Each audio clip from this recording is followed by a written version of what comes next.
Kalau hasil panen kita usahakan terjual 10 kilo per hari. Nah, 10 kilo. Tapi kalau untuk kalkulasi bulanannya ya tinggal dikali. Berarti sekitar 300 kilo. Jadi dari sekian banyak yang Tante tanam ini, Tante sekitar 8.000 lubang tanam. 8.000 lubang tanam itu 5.000-nya saja untuk selada. Khusus untuk selada 5.000 lubang tanam. Nah, 3.000 lubang tanam itu dicampur selada, sawi, terus pakcoy, terus kailan, terus kadang-kadang kembang kol, kangkung, dan itu dibagi. Kalau dari usaha hidroponik ya, kalau kotornya lah tadi ya, kita kalikan rata-rata sih 30 sampai 40 ribu. Jadi kurang lebih sekitar 10-an. Nah. Ya, kotor. Kan nanti kan, karena kalau hidroponik ini kan banyaknya listrik, terus nutrisi, perlengkapan, semua kebutuhan kan kita beli. Karena Tante sudah menjalani ini sekitar 7 tahun, jadi intinya konsisten. Nah, kalau Tante konsisten, tidak ada cerita misalnya hari ini kita mood lalu kita menyemai banyak-banyak. Besok kita tidak mood lalu kita tidak menyemai, itu tidak. Jadi walaupun sedikit harus tetap konsisten jalan terus. Karena kalau hambatan kan pasti ada, di setiap perjalanan pasti ada hambatan. Tapi konsisten itulah yang membuat kita tetap bertahan.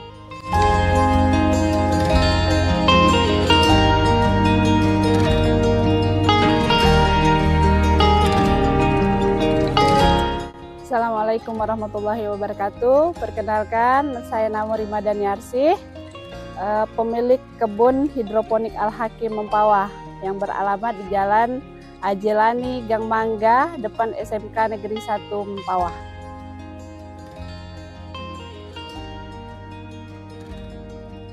Nah, jadi usaha hidroponik ini Tante mulai sejak tahun 2017. Nah, karena waktu itu Tante lagi punya baby, lalu tak bisa bekerja di luar. Kebetulan Tante buka media sosial, ada salah satu teman di Mempawah ini yang memposting tentang perkembangan hidroponik.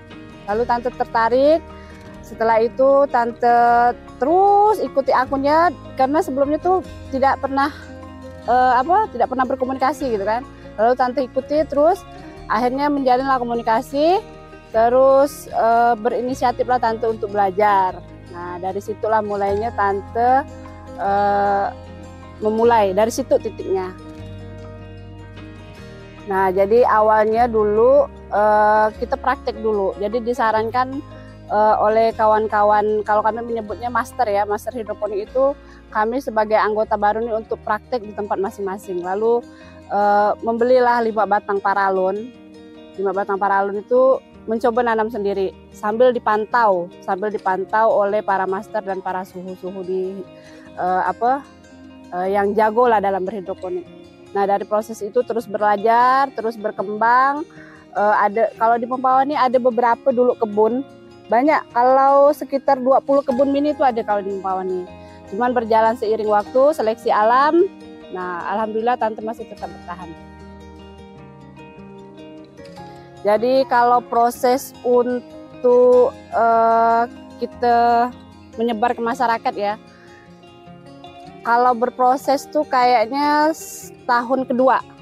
Jadi tahun pertama itu proses hanya untuk belajar terus. Jadi sering mengunjungi kebun teman, bertanya ke yang ahli gitu. Jadi kita masih melakukan riset-riset, terus mempelajari kriteria tanaman, mempelajari apa sih sebenarnya yang dibutuhkan oleh masyarakat.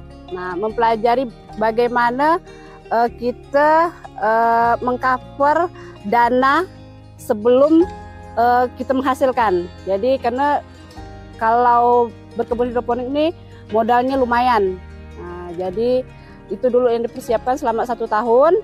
Lalu setelah tahun kedua baru berani mengeksekusi.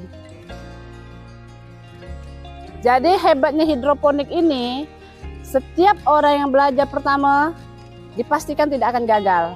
Karena kalau pertama itu dapat bimbingan. Nah, kalau dapat bimbingan, begitu kita menemukan kesalahan, kita bisa langsung bertanya. Nah, kita langsung bertanya. Terus kalau pertama sekali bertani hidroponik ini, kita tak akan menemui kendala kayak seperti hama, kayak seperti gangguan-gangguan lain, karena semuanya serba baru, paralonnya baru, media tanam baru, nutrisinya baru, lingkungan baru, dan pasti kita menjaga kebersihan kan. Nah, itu salah satu kunci untuk panennya sukses. Nah, tapi kendala itu biasa datang setelah panen-panen selanjutnya, karena kadang-kadang kita sebagai petani ini sudah mulai lalai dengan kebersihan, karena kita pikir harus panen ya, tapi kita tidak memperhatikan kebersihan lingkungan. Nah, itu yang biasa membuat gagal panen. Kalau Tante, karena sudah ada pos-pos untuk menampung sayur, kalau hasil panen kita usahakan terjual 10 kilo per hari. Nah, 10 kilo. Tapi kalau untuk kalkulasi bulanannya ya tinggal dikali, berarti sekitar 300 kilo. Kalau untuk area Mempawah kebetulan kebutuhan selada itu sangat banyak. Jadi dari sekian banyak yang Tante tanam ini, Tante sekitar 8.000 lubang tanam. 8.000 lubang tanam itu 5.000-nya saja untuk selada. Khusus untuk selada 5.000 lubang tanam. Nah, 3.000 lubang tanam itu dicampur sawi, terus pakcoy, terus kailan, terus kadang-kadang kembang kol, kangkung. Nah, itu dibagi karena kalau selada itu sudah ada pos.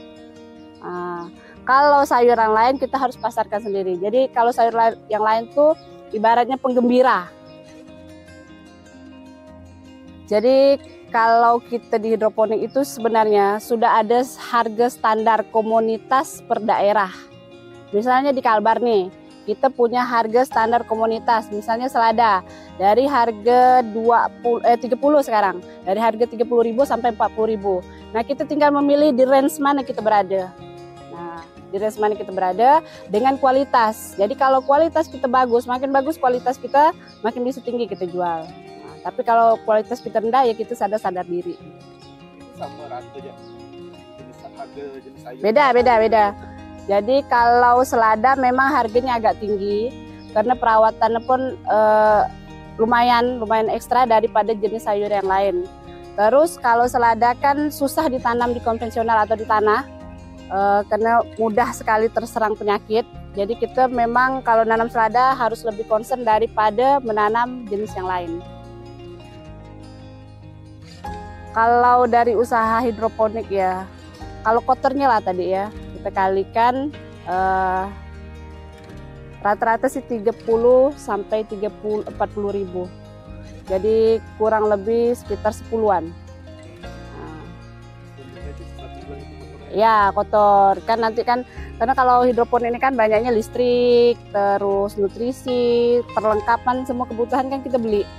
Jadi air nih kadang-kadang yang kayak kalau tidak musim hujan ya kita harus beli air tangki, air gunung untuk menjaga kualitas sayur. Jadi kalau penghasilan tuh relatif lah. Kalau pas cuacanya lagi bagus kayak gini kan, kayak musim hujan, lalu air hujan melimpah, kan kita tidak perlu membeli air. Nah, itu lagi agak meringankan beban kami sebagai petani.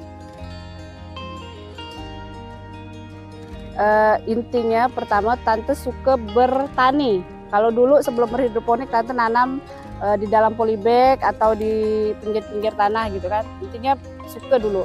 Nah, hobi dulu. Jadi karena hobi tadi maka dikembangkan lah. Nah, karena merasa pun ada hasilnya. Nah, ada hasilnya terus bisa membuka lapangan pekerjaan bagi bagi bibi-bibi gitu kan, bagi kurir gitu. Jadi itu membuat semangat pengen terus berkembang. Tidak, jadi kalau bertani hidroponik ini karena kita bertaninya malam pun boleh, jadi fleksibel waktunya. Seandainya misalnya kita tidak sempat nih pagi nih kan, pagi hanya bisa panen, lalu pekerjaan lain tak bisa kita kerjakan, boleh kita tinggalkan, kita cari waktu yang senggang. Kadang Tante pun kalau misalnya banyak undangan terus ada acara atau ada apa, mengerjakannya malam hari, dengan catatan harus ada lampu.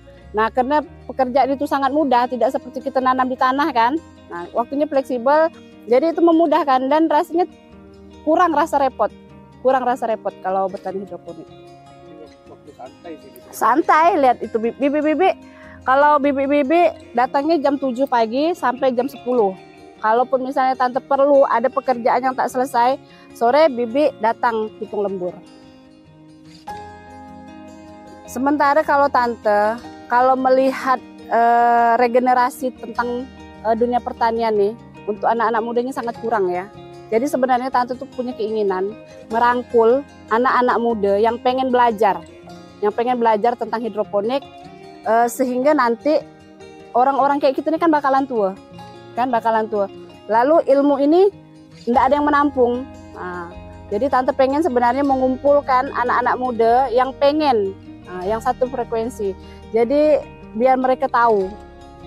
Kalaupun tidak mereka tekuni, minimal ilmu itu nanti bisa dibagi ke yang di bawah lagi. Nah, tidak mesti misalnya kita tahu tentang dunia pertanian, lalu kita harus bercocok tanam, kita harus bertani, tidak mesti.